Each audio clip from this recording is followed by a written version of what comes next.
প্রিয় বন্ধুরা, সবাই কেমন আছেন? আশা করি মহান আল্লাহর রহমতে ভালোই আছেন। আসসালামু আলাইকুম ওয়া রাহমাতুল্লাহি ওয়া বারাকাতুহু। প্রিয় বন্ধুরা, আজ আপনাদের সামনে উপস্থাপন করছি কিয়ামতের দিন আরশের নিচে ছায়া পাবে যে ৭ জন ব্যক্তি। চলুন দেখে আসি কে ৭ জন সৌভাগ্যবান। ভিডিওতে একটি লাইক দিয়ে যাবেন, কমেন্ট করে জানাবেন আজকের ভিডিওটি আপনার কেমন লাগলো। ইউটিউব চ্যানেলে সাবস্ক্রাইব এবং ফেসবুক পেজে ফলো করতে ভুলবেন না।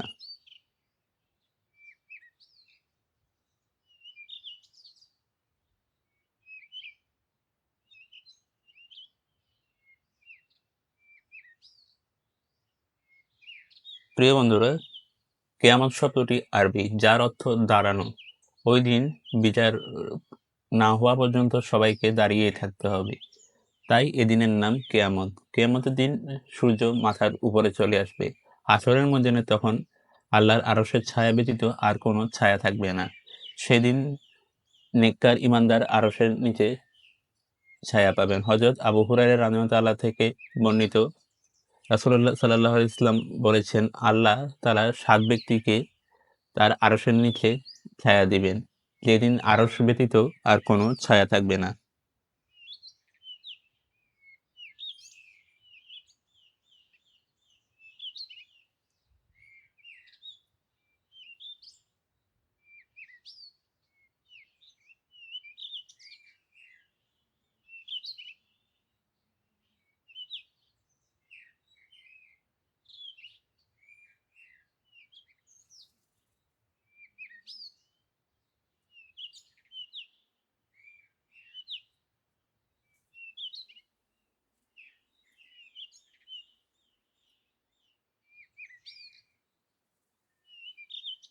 প্রিয় বন্ধুরা, মহান আল্লাহ বলেন, সেই দিনের পরিমাণ অর্থাৎ কিয়ামতের দিনের পরিমাণ তোমাদের গণনায় সহস্র বছর। সূরা সেজদা আয়াত ৫। কোরআনের অন্য আয়াতে মহান আল্লাহ তাআলা বলেন, ওই দিনের ব্যাপ্তি ৫০,০০০ বছর। সূরা মাআরিজ আয়াত ৪। সেদিন সূর্য মাথার ১ বিগত উপরে থাকবে এবং পায়ের নিচে জমিন হবে তামার। পাপী তাপী এবং গুনাহগাররা ঘামাতে থাকবে। পাপের পরিমাণ হিসাবে কষ্ট ও ঘামের পরিমাণ হবে কারো হাঁটু পর্যন্ত, কারো কোমর পর্যন্ত, কারো বুক বা গলা পর্যন্ত, এবং মানুষ তাতে হাবুডুবু খাবে। বুখারী হাদিস ৬৫-৩২।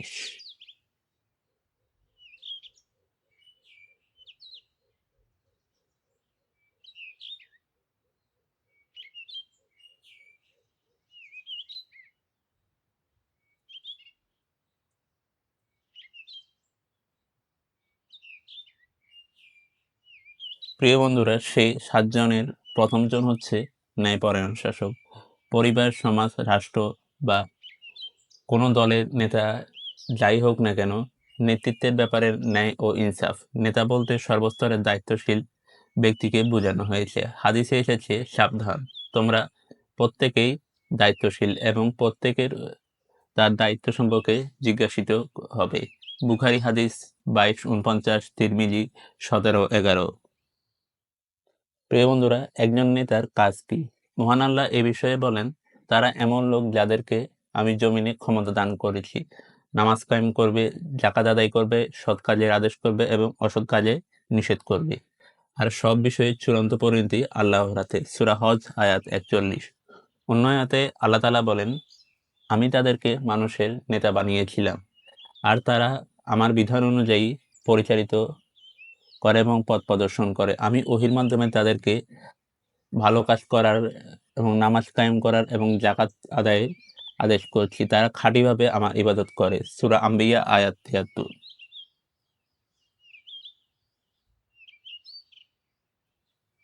প্রিয় বন্ধুরা, ২ নম্বরে রয়েছে যার যৌবন আল্লাহর ইবাদতে অতিবাহিত হয়। যৌবনে শক্তি সামর্থ্য বেশি থাকে। মানুষ সে সময় ভালোভাবে কাজ করতে পারে। আমরা তো বয়স হলে আল্লাহকে স্মরণ করি। যৌবন বয়সে আল্লাহকে তেমন একটা স্মরণ করি না। অথচ নবী করিম মুহাম্মদ সাল্লাল্লাহু আলাইহি ওয়াসাল্লাম এবং মহান আল্লাহ রাব্বুল আলামিন যৌবনের ইবাদতকেই বেশি পছন্দ করতেন।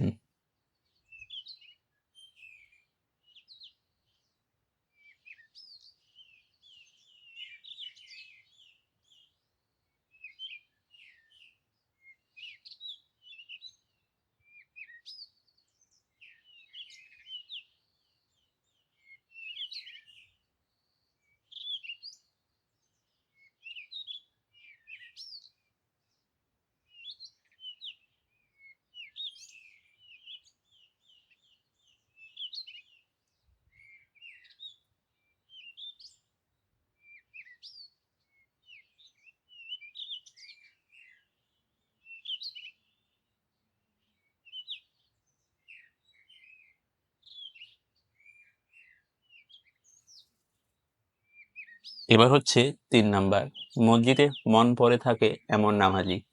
আল্লাহর সাথে সান্নিধ্য লাভে যার ব্যাকুলতা আছে, তার মন মসজিদে পড়ে থাকে। দৈনিক 5 ওয়াক্ত নামাজ মসজিদে পড়ার জন্য ব্যাকুল থাকে সে ব্যক্তির মন। যে ব্যক্তি নামাজ পড়ার পর মসজিদ থেকে বের হয়ে যায় কিন্তু আবার নামাজের জন্য নামাজে যাওয়ার জন্য, মসজিদে যাওয়ার জন্য তার মন ব্যাকুল থাকে, সেই ব্যক্তিও মহান আল্লাহর আরশের নিচে কিয়ামতের দিন ছায়া পাবে।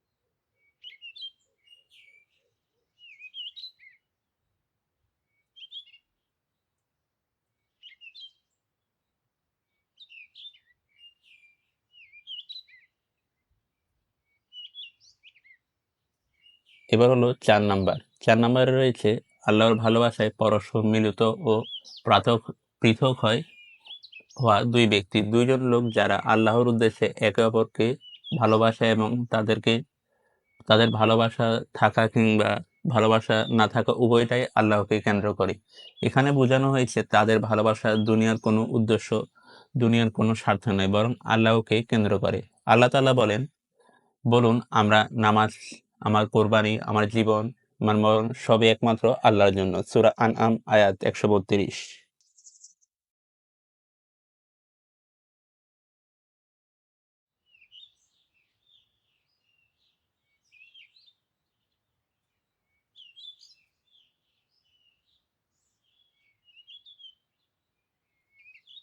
5 নম্বরে রয়েছে সৎ চরিত্রবান ব্যক্তি। যে ব্যক্তি আল্লাহকে ভয় করে, গোপনে গুনাহ থেকে বেঁচে থাকে। রূপ সৌন্দর্যের অধিকারিণী কোন নারী যদি কুপ্রস্তাব দেয়, সে বলে আমি আল্লাহকে ভয় করি। আল্লাহ তাআলা বলেন, তোমরা ব্যভিচারের কাছেও যেও না, নিশ্চয়ই এটা অশ্লীল কাজ এবং অসৎ পন্থা।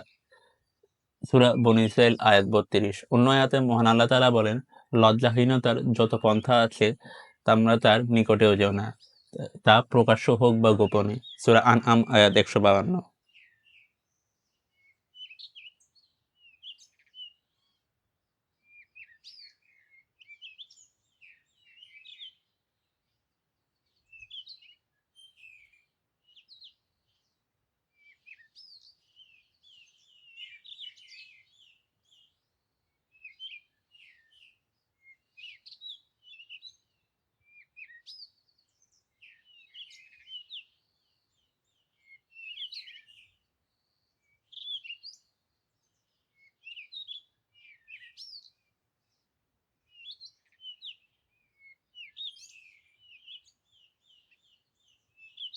এবার হচ্ছে ৬ নাম্বার, গোপনে দান সদকা করা। যে ব্যক্তি সম্পদ ব্যয় করে এমনভাবে যে তার ডান হাত যা ব্যয় করে বাম হাত জানতে পারে না। দান সদকা করার ক্ষেত্রে আমাদের মধ্যে লোক দেখানোর চিন্তা থাকতে পারে। এটা মহান আল্লাহ রাব্বুল আলামিন পছন্দ করেন না। আল্লাহ তাআলা বলেন, আমি তোমাদের যে রিজিক দিয়েছি তা খরচ করো মৃত্যু আসার আগেই। অন্য আয়াতে আল্লাহ তাআলা বলেন, তোমাদের কিছুতেই কল্যাণ লাভ করতে পারবে না যতক্ষণ না পর্যন্ত তোমাদের প্রিয় বস্তুগুলোকে আল্লাহর পথে ব্যয় করবে।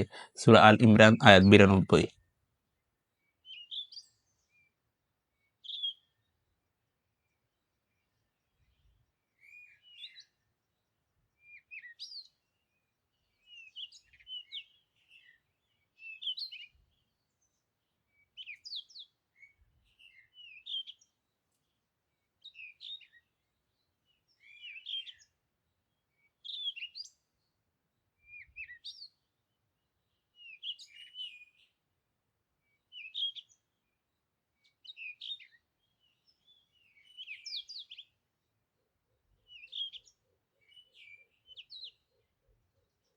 প্রিয় বন্ধুরা, এবার রয়েছে ৭ নম্বর, নির্জনে আল্লাহর ভয়ে কান্না করে। যে ব্যক্তি নির্জনে বসে আল্লাহর কথা স্মরণ করে এবং তার চোখ থেকে অশ্রু ঝরে পড়ে, সেই ব্যক্তিকে আল্লাহর নিচে ছায়া দিবেন।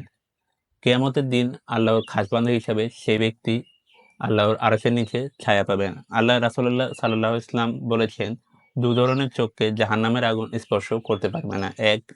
ওই চোখ যে আল্লাহর ভয়ে অশ্রু বিসর্জন দেয়। ২. ওই চোখ যে আল্লাহর পথে পাহারাদারিতে রাত জাগে। তিরমিজি ১৬:৪৫।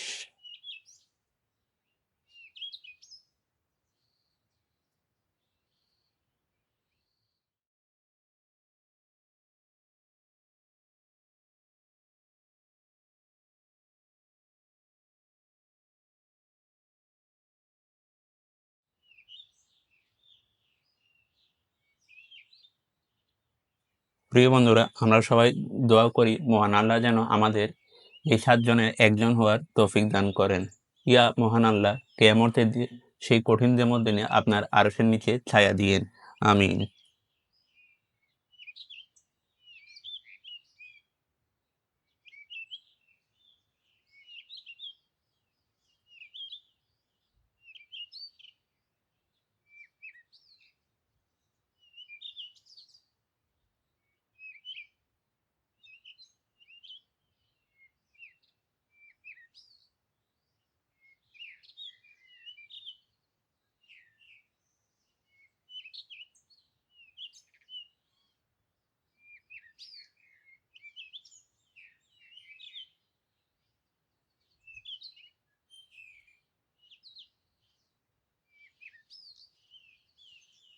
বন্ধুরা, আজকের ভিডিওটি কেমন লাগলো অবশ্যই কমেন্ট করে জানাবেন। ইউটিউব চ্যানেলে সাবস্ক্রাইব এবং ফেসবুক পেজে ফলো করতে ভুলবেন না। মহান আল্লাহ আপনাকে উত্তম প্রতিদান দান করুক।